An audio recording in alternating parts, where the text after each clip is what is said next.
Assalamualaikum warahmatullahi wabarakatuh. Pertama-tama saya ucapkan hormat dan terima kasih kepada Ibu Dr. Prima selaku dosen pengampu mata kuliah Metabolisme Gizi Mikro. Saya perkenalkan, nama saya Hervina Kusherawati dari kelas B dengan NPM 204102045. Di sini saya akan menjelaskan mengenai metabolisme kalsium di dalam tubuh. Untuk materi yang pertama yakni mengenai pengertian kalsium. Kalsium atau Ca merupakan salah satu mineral dengan konsentrasi yang banyak di dalam tubuh. Sekitar lebih dari 99% kalsium ditemukan di dalam kerangka tubuh, yakni terdapat pada gigi dan tulang. Kerangka sendiri merupakan suatu cadangan fungsional yang berperan dalam mobilitas dan dapat diambil ketika periode ketidakcukupan diet kalsium. Ketika ada masa pertumbuhan, kalsium harus dapat memenuhi kebutuhan untuk tambahan dan menunjang kesehatan dan kekuatan tulang. Pada tubuh orang dewasa, kalsium pada pria adalah sebanyak 1.200 gram dan pada wanita sebanyak 920 sampai 1.000 gram. Selain pada gigi dan tulang, kalsium juga terdapat pada jaringan lunak seperti cairan ekstraseluler dan cadangan subseluler. Kemudian selanjutnya fungsi kalsium. Dapat dilihat dari gambar bahwa kalsium merupakan salah bentuk dari tulang dan gigi dan membantu agar tulang dan gigi tetap kuat. Kemudian membantu sel saraf untuk membawa pesan antara otak dan tubuh. Kemudian membantu untuk berkontraksinya otot. Untuk mensupport juga sirkulasi normal darah dan membantu badan untuk melepaskan hormon. Salah satu peran kalsium bersama dengan fosfor adalah untuk membentuk dan menjaga tulang dan gigi tetap kuat. Di dalam tulang dan gigi, 99% kalsium tersimpan. Sisanya digunakan untuk fungsi vital lainnya, seperti membantu pembuluh darah berkontraksi dan berelaksasi, dengan demikian mendukung sirkulasi darah normal, menjaga jantung berdetak, menggerakkan otot-otot kita, dan membantu sel saraf membawa pesan atau impuls saraf antara otak dan tubuh. Kalsium juga merupakan elemen kunci untuk mengaktifkan hormon dan membantu tubuh untuk melepaskan hormon. Menurut Imron, kalsium merupakan salah satu mineral yang penting untuk tubuh dalam mencegah osteoporosis, membantu proses pembekuan darah, penyembuhan luka, dan menghantarkan sinyal rangsangan pada sel saraf, dan mediator dalam pengaktifan hormon paratiroid. Selain itu, kalsium juga berperan dalam proses kontraksi dan relaksasi pembuluh darah dan menjadi penunjang aktivitas protein dan enzim. Untuk peran yang pertama yakni mencegah osteoporosis. Seiring bertambahnya usia, kekuatan tulang akan terus berkurang, khususnya pada lansia. Kalsium merupakan mineral yang menjadi salah satu dari penyusun tulang dan gigi. Sehingga jika asupan kalsium memadai, maka kepadatan tulang pun akan terjaga dan mengurangi risiko dan mencegah terjadinya osteoporosis. Kemudian untuk peran selanjutnya yakni membantu proses pembekuan dan penyembuhan luka. Kalsium juga berperan dalam pembentukan sel darah, di mana sel darah merah ini membantu dalam pembentukan trombosit atau sel keping darah. Selain itu, dalam penyembuhan luka, protombin mula-mula harus berikatan dengan kalsium sebelum diaktifkan menjadi trombin. Trombin kemudian membantu perubahan fibrinogen menjadi fibrin, yang merupakan gumpalan darah yang akan berperan dalam proses pembekuan dan penyembuhan luka. Seperti pada gambar di bawah ini, trombosit akan pecah, kemudian mengeluarkan trombokinase. Trombokinase kemudian akan mengaktifkan protombin.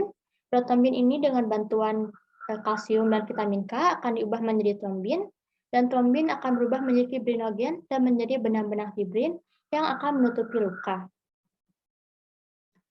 Kemudian selanjutnya itu yakni menghantarkan sinyal rangsangan pada sel saraf. Dalam proses penghantaran sinyal rangsangan sel saraf melalui kanal ion kalsium. Kanal ion ini akan mengatur potensial listrik dan signaling dalam sel. Kalsium akan menyebabkan adanya proses eksositosis dan pelepasan neurotransmitter. Kalsium akan masuk ke dalam sitosol di ujung batang saraf melalui kanal-kanal voltage dependent. Kalsium akan masuk saat terjadi potensial aksi yang merambat pada sel saraf presipnatik. Akan menyebabkan adanya depolarisasi yang menyebabkan terbukanya kanal kalsium. Setelah masuk, akan terjadi aktivitas seluler antara kalsium dan second messenger. Pelepasan dari kuanta pada neurotransmitter bergantung pada konsentrasi dari kalsium yang akan berpengaruh terhadap proses sinaptik pada sel saraf postsinaptik. Kemudian selanjutnya sebagai mediator dalam pengaktifan hormon paratiroid.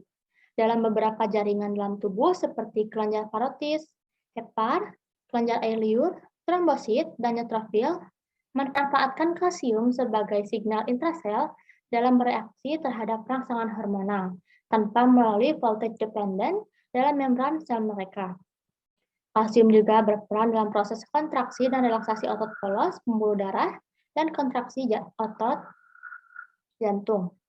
Kalsium dapat mengatur tekanan darah dengan cara aktivitas sistem sel saraf simpatik atau melalui perannya sebagai sinyal intraseluler.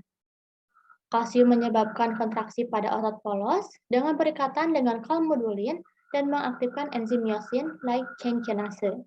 Kalsium ini akan berikatan secara langsung dengan myosin agar myosin atau otot dapat berkontraksi. Untuk selanjutnya yakni sumber kalsium. Kalsium ini terdapat dalam berbagai sumber pangan baik hewani maupun nabati. Pada sumber hewani, kalsium terdapat pada sayuran hijau, kacang-kacangan, dan biji-bijian. Kemudian untuk sumber hewaninya terdapat pada kuning telur, daging sapi, udang, ikan, susu, dan olahannya seperti keju dan yogurt. Selain sumber kalsium dari pangan, juga harus diiringi dengan makanan atau suplemen yang mengandung vitamin D yang dapat membantu dan memaksimalkan penyerapan dari kalsium. Untuk selanjutnya yakni metabolisme kalsium. Seperti yang dapat dilihat dari gambar di samping, kelenjar paratiroid dapat merasakan tingkat kalsium serum dan mengeluarkan hormon paratiroid atau PTH jika terlalu rendah. Ketika asupan kalsium dia tidak memadai, PTH merangsang aktivitas enzim 25-dihidroksivitamin D, lahidroksilase di ginjal, akan menghasilkan peningkatan produksi 1,25 dihidroksivitamin D atau 1,25 OH D atau kalsitriol, yakni merupakan bentuk dari vitamin D yang aktif secara biologis di dalam tubuh. Peningkatan produksi 1,25 dihidroksivitamin ini akan mengembalikan kadar kalsium serum normal dalam 3 cara yang berbeda.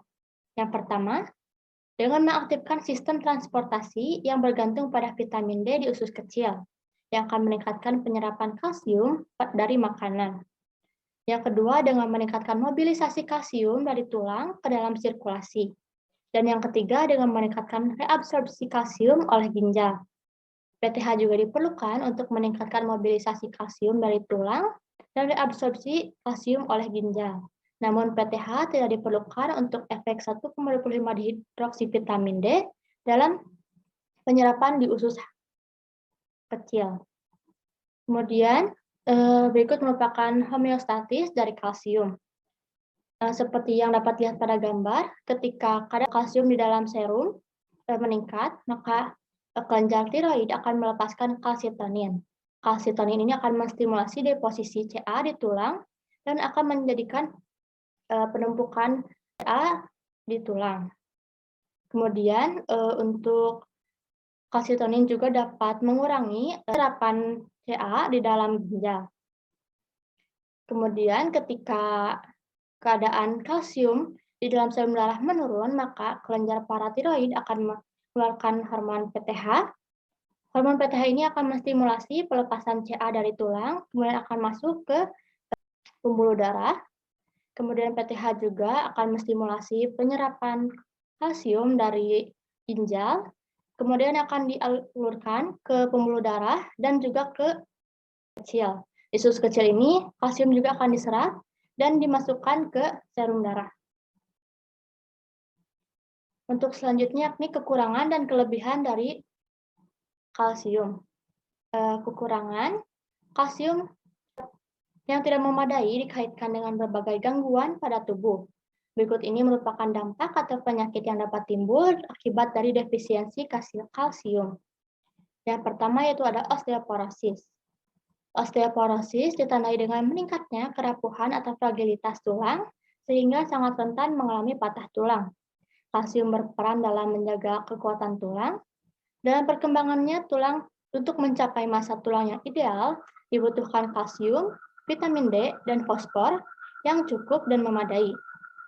Osteoporosis ini biasanya disebabkan oleh kurangnya asupan kalsium sehingga tubuh mengambil kalsium dari cadangan fungsional atau kerangka secara kronis untuk mempertahankan kadar serum normal, kemudian menyebabkan massa tulang akan menurun dan terjadilah osteoporosis. Untuk meminimalisir terjadinya osteoporosis ini dapat dilakukan pengoptimalan pembangunan puncak massa tulang selama pertumbuhan sehingga dapat mengurangi risiko osteoporosis dan osteomalasia. Kemudian selanjutnya yakni ada obesitas dan overweight. Tingginya kadar kalsium dalam diet dapat menekan, merangsang lipofisis dan menghambat lipogenesis, sehingga meningkatkan jaringan adiposa putih, ekspresi UPCP2 atau uncoupling protein 2, dan bersamaan juga meningkatkan temperatur, sehingga kalsium dapat memfasilitasi pengurangan berat badan dan massa jaringan lemak dalam batas kilokalori oleh metabolisme modulasi energi yang dapat membantu dan meningkatkan termogenesis atau pembentukan panas dan berperan dalam pengurangan simpanan energi. Untuk selanjutnya yakni ada hipertensi dan penyakit kardiovaskular. Asupan kalsium yang tinggi dapat mengurangi kadar kolesterol dan lemak dalam darah, sehingga dapat menurunkan risiko penyakit kardiovaskular dan hipertensi. Kalsium mempengaruhi tekanan darah dengan kerjanya dalam mengatur aktivitas saraf atau dalam perannya dalam mengatur sinyal intraseluler. Konsumsi kalsium, kalium, magnesium, dan zat gizi makro lainnya ataupun mikro lainnya yang berasal dari susu rendah lemak, sayur-sayuran, dan buah-buahan dapat mencegah terjadinya hipertensi dan dapat menurunkan tekanan darah. Kemudian yang selanjutnya ada penyakit kanker. Peningkatan asupan kalsium yang dapat mengurangi risiko kanker usus, khususnya kanker usus besar distal. Kalsium ini dapat menurunkan jumlah dari asam lemak bebas dan tinja bebas asam empedu, sehingga menurunkan sitotoksiti. Untuk selanjutnya yakni batu ginjal. Berdasarkan uji coba terkontrol, asupan kalsium dapat menurunkan kejadian batu ginjal yang berkaitan dengan ekskresi oksalat urin yang menurun. Di dalam usus, kalsium akan berikatan atau bergabung dengan oksalat yang berasal dari sumber makanan sehingga asam oksalat akan berkurang tersedia dalam bentuk batu. Untuk kelebihan dari kalsium sendiri, kebutuhan harian kalsium untuk orang dewasa adalah sebesar 1000 mg. Kemudian untuk wanita dengan usia 50 tahun ke atas dan pria lebih dari 70 tahun, kebutuhannya adalah sebesar 1200 mg. Sedangkan untuk anak-anak yakni sebesar 1300 mg per harinya. Konsumsi kalsium dalam jumlah yang berlebihan akan menyebabkan beberapa gangguan pada tubuh. Kelebihan kalsium ini dapat menyebabkan adanya hiperkalsemia, yakni kondisi di mana kadar kalsium serum yang berlebihan melebihi 10,5 mg per desiliter atau 2,63 mmol per liter. Dan hiperkalsuria, yakni kondisi kadar kalsium urin melebihi 275 sampai 300 mg per hari pada pria dan 250 mg per hari pada wanita.